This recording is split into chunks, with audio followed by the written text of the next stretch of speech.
सुधीर म्हात्रे आपल्या स्टुडिओमध्ये आलेले आहेत। आपण चर्चेला सुरुवात करण्यापूर्वी मी सुधीर म्हात्रे यांचं आमच्या स्टुडिओमध्ये स्वागत करते। नमस्कार सर। नमस्कार।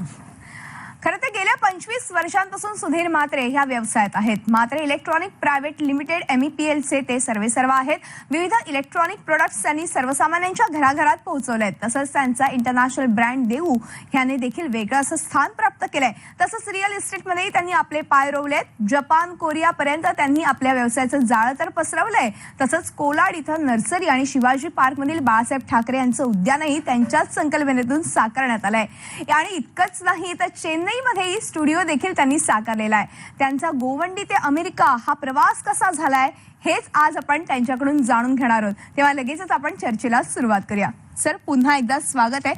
MEPL बद्दल खरं तर सगळ्यांनाच माहिती, कारण की लहानपणापासून त्यांचे VCR आम्ही पाहत आलेलो आहोत आणि एकूणच MEPLचा प्रवास आज आम्हाला जाणून घ्यायचा आहे आणि तुमच्याकडून बऱ्याच गोष्टी शिकण्यासारख्या आहेत। तुमचा प्रवासाबद्दल तर सगळ्यात जाणून घ्यायचं, मात्र सगळ्यात अगोदर मला सांगा व्यवसाय करण्याची संकल्पना कशी सुचली? मी माझा डिप्लोमा इलेक्ट्रॉनिक्स मध्ये झाल्यावर मी प्रथम नोकरी केली बुश टीव्ही आणि नंतर सोनी ऑर्सन म्हणून कंपनी होती, फार चांगली कंपनी होती। तिथून मी अनुभव घेतला, 5 वर्ष अनुभव घेतला। त्या सुरुवातीपासून एक मनात होतच की आपल्याला व्यवसाय करायचा आहे, पण कुठलाही व्यवसाय करण्यापूर्वी त्या व्यवसायाचं पूर्ण नॉलेज असणं जरुरीचं आहे। आणि त्यासाठी मी खास प्रयत्न केला की मी कंपनीत ऍक्च्युअल फील्डवर काम करेन आणि मला अनुभव आणि एक लेवल आल्या असं वाटलं की आता आपण करू शकू काम। तेव्हा मी बिझनेस मध्ये सुरुवात केली साधारण 1989 ला। म्हणजे 89 पासून खरं तर ह्या व्यवसायाला सुरुवात झालेली आहे आणि तो अविरत असा आता सुरू आहे। वेगवेगळ्या टप्प्यांवरती तुम्ही आज पाहिलं तर स्वतःचं एक वेगळं स्थान प्राप्त केलंय। सर मला हेच जाणून घ्यायचं तुमच्याकडनं, मुंबई दिल्ली चायना इथपर्यंत खरं तर सगळं जाळं पसरलेलं आहे। गोवंडी ते अमेरिका असा हा प्रवास आहे तुमचा। सर्वसामान्य घरातून तुम्ही खरं तर आलात आणि आज एवढ्या मोठ्या खरं तर प्रवासाच्या वाटेवरती तुम्ही पोहोचलेला आहात। कसं प्राप्त झालं हे यश आणि काय खास खळगे आले, कसे चढ उतार आले आणि त्याला कसे तुम्ही सामोरे गेलात? सर्वप्रथम मी कनिष्ठ मध्यम वर्गातून आलो होतो। माझे वडील रेल्वेमध्ये सर्व्हिस करत होते, काका पण। आम्ही एक जॉईंट फॅमिली आहे। तर सुरुवात करताना आम्ही एकदम छोट्याशा एका दुकानामधनं 10 बाय 12 15च्या दुकानामधनं आम्ही प्रोडक्शनला सुरुवात, म्हणजे पहिलं विक्रीला सुरुवात केली। आणि विक्री करत असताना स्पेअर पार्टची विक्री, पिक्चर ट्यूबची विक्री, एक FBT म्हणून पार्ट्स असतो टीव्हीचा, त्याच्यामध्ये विक्री चालू केली।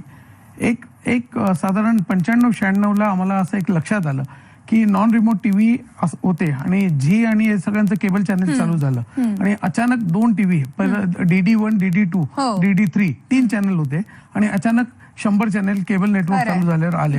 हे साधारण 94-95च्या वेळेला। तर लोकांचे टीव्ही आउटडेटेड झाले होते त्यावेळेला आणि सगळ्यांना चॅनल एक्सटेंड करून पाहिजे होते। म्हणून त्यावेळेला आम्ही एक प्रोडक्ट बनवला to convert non remote TV into remote. त्याला 90 चॅनल किट म्हणून तो फेमस होता। 8 चॅनलचा टीव्ही 90 चॅनल विथ रिमोट। ते प्रोडक्ट एवढं यशस्वी झालं, लोकांची लाईन लागलेली असायची आमच्याकडे माल घ्यायला आणि आठवड्याची असायची, ऍडव्हान्स पेमेंट असायचं। त्या प्रोडक्टने आम्हाला कॅपिटल दिलं, त्या प्रोडक्टने आम्हाला नाव दिलं आणि एक जो सगळ्यात महत्वाचा जो आत्मविश्वास असतो धंदा करण्यासाठी तो प्रोडक्टने आम्हाला दिला। अगदी ही साधारण 2002 पर्यंत ते प्रोडक्ट चाललं। या मधल्या टाइममध्ये 2000 मध्ये आम्ही एक्झिबिशन अटेंड करायला गेलो। आपल्याला व्यवसाय वाढवायचा असेल तर एक्झिबिशन अटेंड करणं बरोबर एकदम महत्वाचं। त्याच्यात आपल्याला जगात काय चाललं, नवीन टेक्नॉलॉजी काय आहे त्याचा एक अंदाज येतो आपल्याला। आणि ते एक्झिबिशन बघत असताना आम्हाला लक्षात आलं की आता नवीन product is VCD। VCR outdated होत होता आणि एकदम VCRच्या निग्लिजिबल प्राइस मध्ये VCD आले। तर आम्ही VCDचे मॅन्युफॅक्चरिंग इंडियामध्ये चालू केलं। मग VCD नंतर विदिन 2 इयर्स DVD आल्या। DVD मध्ये पण आम्ही इम्पॅक्ट फॉर DVD भारतात आम्ही पहिल्यांदा लॉन्च केला। हे करत असताना होम थिएटर एक नवीन प्रोडक्ट आम्हाला दिसलं आणि सांगायला अभिमान होतो, भारतात पहिलं Indian company home theatre launch करणारी आमची। क्या बात है, क्या बात है। आणि दुसरं अजून एक तुम्हाला अभिमान वाटेल सांगायला की म्युझिक डायरेक्टर नौशाद यांनी कुठे ऐकलं गोव्याला, त्यांनी ऍड्रेस घेतला आणि त्यांनी आम्हाला फोन करून ते गेलं आणि त्यांनी त्यांचं एक सर्टिफिकेट आहे आमच्याकडे हँडरायटिंगनी की मला एक प्रोडक्ट फार आवडला आणि कीप इट अप म्हणून। ती आमच्यासाठी फार मोठी गौरवाची गोष्ट झाली। बरोबर, अगदी म्हणजे शून्या कशापासून खरं तर ह्या प्रवासाला सुरुवात झाली? अगदी सर्वसामान्य घरातून आलात. बऱ्याचदा असं होतं की आजची तरुण पिढी जर बघितली तर व्यवसायात उतरू पाहतीये सर. तुम्हाला कस्टमर आणि सप्लायर दोघांनाही माहिती है कि हा माणूस ईमानदार आहे, चांगला आहे. बरोबर. तर तो सुरुवातीला मेरे को कुछ क्रेडिट पे दे, मैं बेच के दूंगा. तो अगदी 10-20 हजाराचा माल तर तो सहज देईल तुम्हाला. त्या मालाचे पैसे त्याची वेळेवर दिलेत तुम्ही तर तो पुढच्या वेळेला 25,000, 50,000, 1,00,000 असं वाढत जाईल तुमचं क्रेडिट लिमिट. तर दरवेळेला तुम्हाला पैशाची गरज लागेलच असे नाही. बिना पैशाचं पण काम होईल तुमचं. फक्त मेहनत पाहिजे, बिझनेसचं नॉलेज पाहिजे आणि रेप्युटेशन पाहिजे. बरोबर. तुम्ही म्हणालात तसं की तुम्ही जेव्हा बिझनेस मध्ये उतरायच्या आधी तुम्ही काही वर्ष नोकरी केली आणि त्यानंतर त्याचं व्यवस्थित ज्ञान घेऊन खरं त्या बिझनेस मध्ये उतरलेला आहात. म्हणजे प्रबळ इच्छाशक्ती, मेहनत करण्याची खरं तर तयारी आणि अर्थातच तुम्ही म्हणालात तसं ह्या सगळ्या गोष्टींचा जर तुम्ही मेळ साधला तर नक्कीच तुम्हाला हे सगळं शक्य होणार आहे. सर पण बऱ्याचदा असं होतं की तुम्ही बाहेर पण गेलात, बाहेर म्हणजे भारताबाहेर जाऊन पण व्यवसाय तुम्ही आता सुरू केलेला आहे. एकूणच भारताबाहेर जेव्हा व्यवसाय आपण करतो तेव्हा कसे अनुभव तुम्हाला आले, त्यांच्याकडनं काही शिकलात का आणि ते काही अनुभव तुम्ही आता ह्या निमित्ताने शेअर कराल का? बघा, भारताबाहेर आमचं सुरुवातीला 97 मध्ये आम्हाला अपघाताने अशी जेव्हीसीची एजन्सी मिळाली. जेव्हीसीला असा कोण पाहिजे होता जो इम्पोर्ट करून भारतामध्ये विकेल, बरोबर, म्हणजे पैसे इन्व्हेस्ट करेल. तर हे नवीन फील्ड होती, ऑपॉर्च्युनिटी बघितली आणि आम्ही त्यांच्याबरोबर काम करायला सुरुवात केलं. आणि जेव्हीसीला दूरदर्शन मध्ये प्रवेश मिळत नव्हता. बरं, फॉर मेनी रिझन. सोनीची मोनोपोली होती आणि सोनी दुसऱ्या कोणाला अलाउ नव्हतं करत. पण तिथे आम्ही त्यांना टेक्निकली समजावून आणि दूरदर्शनला पटवून दिलं की सोनीच्या 30%, 25% किमतीत तेवढेच चांगली क्वालिटीचं प्रोडक्ट आम्ही देऊ आणि सोनी 1 वर्ष वॉरंटी देते, तुम्ही 3 वर्ष वॉरंटी घ्या. असं करून आम्ही सोनीमध्ये ते धंदा पहिला क्लिक केला दूरदर्शन मध्ये. जेव्हीसीला तो फार आवडलं कारण ते 8-10 वर्ष प्रयत्न करत होते, दूरदर्शन मध्ये प्रयत्न करत होते. तर जेव्हा आमचं काम झालं ते फार आनंदी झाले आणि त्यांनी आम्हाला नॉर्थची पहिल्यांदा एजन्सी दिली, नंतर पूर्ण भारताची एक्सक्लुझिव्ह एजन्सी दिली. मग त्या निमित्ताने जॅपनीज कंपन्यांची नेहमी कम्युनिकेशन वाढलं, त्यांच्याकडनं शिस्तप्रियता, बरोबर, कुठलंही काम 200% चांगलं करण्याची त्यांची वृत्ती आणि कमिटमेंट, या गोष्टी त्यांच्याकडनं शिकण्यासारख्या आपल्याला. आणि जे काय बनवतात ते अत्युच्च असं बनवतात ते त्यांच्याकडनं शिकण्यासारखं आहे. आणि मला वाटतं की त्यांच्याकडनं बऱ्याच गोष्टी तुम्ही शिकलात आणि आता भिवंडीमध्ये मॅन्युफॅक्चरिंग कंपनी तुम्ही आता मॅन्युफॅक्चर सगळं तुमचे प्रोडक्ट्स होतात, त्याबद्दल मला जाणून घ्यायचे. कारण की बऱ्याचदा असं होतं की टीव्ही असेल किंवा वेगवेगळ्या आता डिजिटल गोष्टी इतक्या वाढलेल्या आहेत मोठ्या प्रमाणात, तर तुम्ही पुढे जाऊन काही विजन ठेवलेलं आहे का? कारण की आज प्रत्येक गोष्ट डिजिटल झालेली आहे, तर त्या अनुषंगाने तुम्ही काही विचार केलाय का? त्याबद्दल मला जाणून घ्यायचंय. आम्ही विचार केलेला. आता नवीन टेक्नॉलॉजीमध्ये आम्ही सतत अपग्रेड करत. आम्ही व्हीसीडी पासून डीव्हीडी पासून होम थिएटर असं दरवेळेला अपग्रेड करत जातो. बरोबर. आता आम्ही नवीन एका फील्डमध्ये उतरलो, ते इंटरॅक्टिव्ह टच स्क्रीन. तो टच स्क्रीन म्हणजे टीव्हीच असतो पण त्याच्यावर आपण लिहू शकता, कॉम्पॅक्ट करू शकता, आपल्या मोबाईल मधनं किंवा पीसी मधनं त्याच्यावर डेटा शेअर करू शकता वायरलेसली. तर भारत सरकारचा एक उपक्रम आहे, जेवढे ब्लॅकबोर्ड आहेत, फळे म्हणतो आपण शाळांमधले, ते सगळे फळे इलेक्ट्रॉनिक मीडियानी चेंज होणार आहे, इंटरॅक्टिव्ह पॅनलनी. हा भारत सरकारचा, महाराष्ट्र शासनाचा एक मोठा स्मार्ट क्लासरूम म्हणून मोठा प्रोजेक्ट आहे आणि आमचा प्रयत्न चाललाय की त्या प्रोजेक्टमध्ये आमचा हातभार लागेल आणि आम्ही त्याच्यात फार जोराने प्रयत्न करतोय आणि त्या फील्डमध्ये आम्ही येऊ असं खात्री आहे मला. बरोबर. अर्थातच तुम्ही आता म्हणाला तर स्मार्ट क्लासरूम सारखे प्रोजेक्ट तुम्हाला आणायचे आहेत आणि खरंच हे फार गरजेचं आहे पुढे जाऊन भविष्यासाठी आणि याच्यासाठी. पण त्याचबरोबर आज टीव्ही मध्ये खूप वेगवेगळे प्रकार निघालेले आहेत. वॉल व्हिडिओ टीव्ही हा प्रकारही तुम्ही आता आणू इच्छित आहे. हा नेमका काय प्रकार आहे त्याबद्दल जाणून घ्यायचं. बघा, साधारण कॉमन मॅन कडे 30 इंच, 32 इंच टीव्ही, थोडा हायर कडे 55 इंच, नंतर 65 आणि 85, अगदी क्वचित 100 इंच टीव्ही असतो. आता जे मोठे बिझनेसमॅन आहे, फिल्म स्टार आहे, ऍक्टर्स आहेत आणि डायमंड मर्चंट आहेत किंवा मोठे इंडस्ट्रियलिस्ट आहेत, त्यांच्याकडे एक मोठा हॉल असतो आणि ते तिथे एक मोठ्या हॉलमध्ये एक 50 इंचचा टीव्ही ऍक्च्युअली त्यांना एन्जॉय करू शकत नाही ते, किंवा त्यांच्या स्टँडर्डला सूट होत नाही ते. तर त्या जागी आम्ही 200 इंचाचे टीव्ही, 200 फुटाचे, नॉट इंचाचे, 200 फूट टीव्ही आणि कर्व टीव्ही किंवा अँगल टीव्ही असे जे नवीन टेक्नॉलॉजी आहे, ती एलईडी मध्ये फार क्रांती झालेली आहे. जराही हीट जनरेट करत नाही आणि अगदी 5 फुटावर बघितले तरी तुम्हाला प्लेन स्क्रीन दिसते. बरं. तर हे लेटेस्ट टेक्नॉलॉजी आहे. ही अमेरिकन कंपनी आहे. त्यांचं भारतामध्ये आपण लायसन्स घेऊन मॅन्युफॅक्चरिंग करायच्या विचारामध्ये आहोत. बरं. आणि हे फार हे तुमच्या स्टुडिओमध्ये पण वापरले जातील.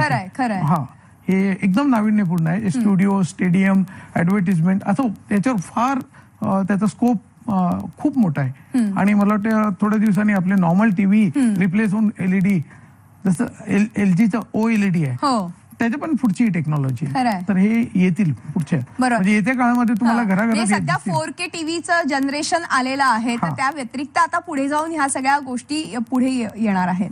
4K एक कॉम्प्रेशन आहे 4K. बरोबर. हा, पण हे जे मीडिया LCDच्या जागी LED विथ 4K असेल, पण LCD ला रिप्लेस होऊन LED येतील. आणि नक्कीच त्याचा खरं तर लोक लाभ घेतीलच, कारण आज पाहिलं तर डिजिटल मीडिया खरं तर मोठं झालेलं आहे. सर, पण त्याचबरोबर देव हा ब्रँड तुम्ही इंटरनॅशनल आणला आणि ह्या ब्रँड मधनं आज अनेकांना खूप काही गोष्टी मिळालेल्या आहेत. देव ब्रँड बद्दल मला जाणून घ्यायचंय, काय आहे हा ब्रँड आणि एवढा आंतरराष्ट्रीय पातळीवरती पोहोचलेला आहे? देव ही कोरियाची कंपनी. देऊचं तुम्ही प्रोफाईल बघाल तर शिप बिल्डिंग मध्ये ते आहेत. बरं. ट्रेन बिल्डिंग मध्ये स्वतः ट्रेन बनवतात. ते ट्रेन बनवतात. आणि एका काळी ही LG सॅमसंग पेक्षा मोठी कंपनी होती. बरोबर. काही फायनान्शियल प्रॉब्लेममुळे ती कंपनी स्केल थोडं डाऊन झालेलं आहे, पण टेक्निकली एकदम अत्यंत उच्च दर्जाचे. त्यांनी जे एक वॉशिंग मशीन वॉल माउंट, ते वॉल माउंट वॉशिंग मशीन मध्ये कपडे टाकायचे आणि सुकून ड्राय होऊन बाहेर, आणि एकदम छोटी मशीन आणि मोठ्या मशीन एवढे कार्यक्षम. तर ती टेक्नॉलॉजी जगात कुठल्याही कंपनीकडे नाही जी देऊकडे. तर देऊ अप्लायन्सेस मध्ये फार उच्च दर्जाची त्यांची प्रोडक्ट आहेत. आणि त्यांना भारतामध्ये काम करायचं होतं, तर त्यांनी आम्हाला अभिमान वाटतो की त्यांनी आम्हाला ॲज अ पार्टनर सिलेक्ट केलं. आता देऊचं पूर्ण भारतासाठी आम्ही मॅन्युफॅक्चरिंग अँड डिस्ट्रीब्युशन हे आमच्याकडे आहे. तुमच्याचकडे. आणि देऊ ब्रँड पुढे न्यायचा प्रयत्न करतोय आम्ही भारतामध्ये. पुन्हा एकदा चर्चेकडे वळूया. सुधीर सर, खरं तर मगाशी आपण तुमच्या ह्या प्रवासाबद्दल जाणून घेतलं, मात्र केवळ फक्त हा व्यवसाय नाहीये इलेक्ट्रॉनिक्सचा, तर तुम्ही रिअल इस्टेटमध्ये, त्याचबरोबर तुमची एक नर्सरी देखील आहे, तुमचं चेन्नईमध्ये स्टुडिओ देखील आहे आणि शिवाजी पार्कचं बाळासाहेब ठाकरे उद्यान हे तुमच्या संकल्पनेतून तुम्ही साकारलेलं आहे त्या ठिकाणी. मला ह्याबद्दल जाणून घ्यायचंय कोलाडच्या नर्सरीबद्दल, कारण की ही नर्सरी काहीतरी वेगळी आहे असं ऐकून आहे मी. कोलाडची जी नर्सरी आहे आमची, ती मला वाटतं महाराष्ट्रातली सगळ्यात मोठी असेल. 100 एकरपेक्षा जास्त एरियावरती नर्सरी आहे. त्याच्या मागे आयडिया एकच होती, एक तर जेव्हा तुम्ही ऍग्रिकल्चर कुठलीही प्रोड्यूस करता, तर तुम्हाला कुठल्याही गव्हर्नमेंट एजन्सीचा त्रास नाही. तुम्हाला पूर्वी सेल टॅक्स होते, आता GST वाले होते, ते त्रास देणार नाही. कुठले MRP वाले त्रास देणार नाही तुम्हाला, किंवा इन्कम टॅक्स वाले त्रास द्यायला नाही. म्हणजे सगळ्या गव्हर्नमेंट एजन्सी पासून दूर राहून तुम्ही काम करू शकता. आणि क्लोज टू नेचर, त्याच्यात काम करण्यात आनंद पण मिळतो तुम्हाला. आणि आता जागोजागी रस्त्याची कामं चाललेली आहेत, मोठ्या मोठ्या झाडांची गरज असते. म्हणजे पूर्वी झाडं छोटी 1 फूट 2 फूट लावत होती, आता लावतानाच 10-15 फूट लावतात. त्याच्यामुळे झाडं जगण्याचा चान्सेस जास्त असतात आणि इफेक्ट लगेच येतो. बरोबर. तर ते बघून आम्ही नर्सरीमध्ये हे केलं. माझा एक मोठा भाऊ आहे विकास म्हात्रे, तो हे नर्सरीवर लक्ष देतो. विकास आणि विक्रम म्हात्रे असे 2 भाऊ फक्त नर्सरी बघतात त्याच्यात. आणि ते सोडून बाकी आमचं जे बाळासाहेब ठाकरे उद्यानाची गोष्ट अशी झाली की प्रथम स्मृती दिन 17 नोव्हेंबरला त्यांना गार्डन रेडी पाहिजे होतं. म्युन्सिपालिटी करत होती, पण त्यांचा कामाचा वेग अत्यंत कमी होता. तर हे हाय लेवलवर त्यांच्या लक्षात ठरल्यामुळे तर आम्हाला काम दिलं आणि आम्ही ते 8 दिवसामध्ये ते काम दिवस रात्र काम करून केलं. आणि अत्यंत सुंदर असं तुम्ही बघितलं असाल. आज 8-10 वर्षांनी पण 8 वर्षांनी पण ते एकदम चांगलं आहे आणि अजून पुढचे 10 वर्ष तसंच राहील असं आम्हाला वाटतं. चांगलं काम झालं आणि मनाला समाधान देणारी ती गोष्ट होती. आणि त्या बाळासाहेबांच्या स्मृतीमध्ये आमचा हातभार लागला, एक आम्हाला आनंदाची अभिमानाची महत्वाचा वाटा तुम्ही त्या निमित्ताने उचललेला आणि निसर्ग सौंदर्य वाढवण्यासाठी एक महत्वाचं खरं तर पाऊल तुम्ही उचललंय. केवळ फक्त इलेक्ट्रॉनिक्स किंवा या गॅजेट्स वरती भर न देता तुम्ही ह्या सगळ्यामध्ये वळलात.